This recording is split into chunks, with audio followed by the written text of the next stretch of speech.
All right, this one right here asks us three things. It asks us to find the equations, which are two things, and then it asks us to find the solution to the system. The solution to the system is the what? I don't care if you learn anything else about systems of equations, but you better be able to tell me that.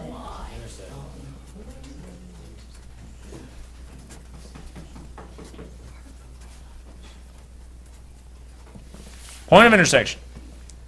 Now, the equations. Okay, the equations are the representation of the two lines. The point of intersection is the solution. What is the solution to this system? Negative 2, 2. Negative 2, positive 2. Okay, no, that's the location of the point. So we went this way and that way. Most people, their common mistake with rise over run and identifying a point is they're exact opposites of each other. In slope, you're going to go up or down and then left or right. In the location of a point, you're going to go left or right, then up and down. All right? So now then, we want to find the equation, and we're going to call this one y1, that one y2. Okay? So y1, what I need to do, and I'm going to use the point of intersection as one of the points on my graph, and then I'm going to pick another place at which they cross one of the boxes. So I'm going to pick that one right there. And then you just go over and then down. Okay, so now I'm going to ask myself, how did I get from this point to this point, or from this point to that point? So in slope, I do rise or fall, so I went down 1, 2, 3. So I went down negative 3, and I went to the right 1, 2.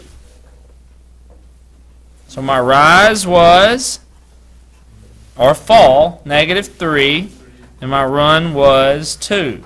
Now, this slope is in association to what happens to the domain. Okay? It's what happens to the domain. And so therefore, that's where my x goes, and y equals mx plus b.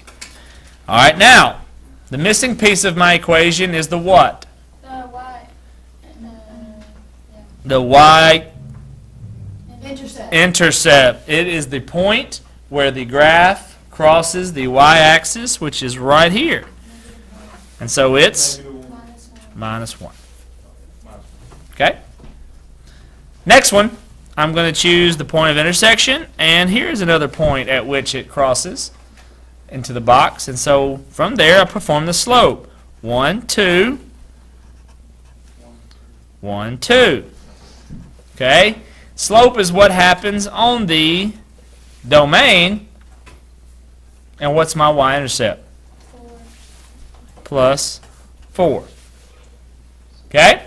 Now, I can perform 2 over 2 and still be able to get it.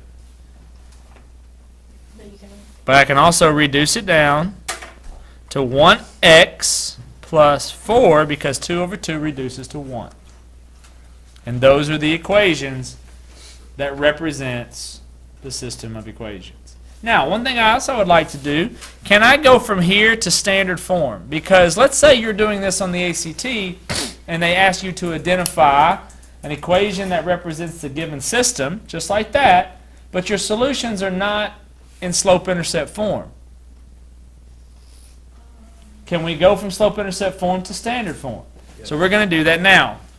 Okay, so for y1, we're going to go from negative 3 over 2x minus 1 to standard form. Okay? So that means that we're going to get x and y both on the same side. Okay, so I'm going to move the x. The x has a negative, so I'm going to add 3/2x to both sides. So that's going to give me 3/2x plus y1 equals negative 1. And now, how many standard form equations do you ever see in fraction form? No, this can still be said ax plus by equals c, but they're not going to leave it in fraction. So therefore, how do I get rid of that fraction? I multiply everything in there by the denominator 2.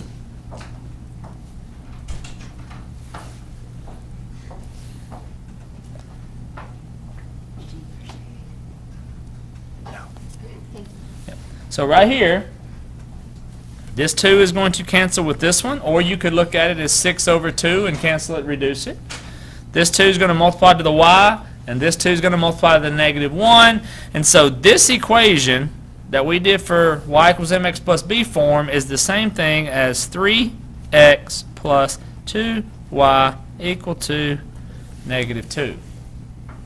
So that could quite possibly be one of your solutions in a multiple choice question. Okay? All right, so let's do the other one. The other one's a whole lot easier because there's less steps to it.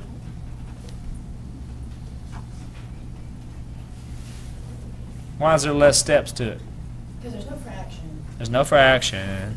So we're going to subtract the x, and I'm going to get negative x plus y equals 4, and then not leaving the leading coefficient. They may or may not lead the leading coefficient as a negative. If they don't, you multiply everything by negative 1, and that's going to change all the values. It's going to give you x minus y equals negative 4. Okay? 1 second. Everybody good with that?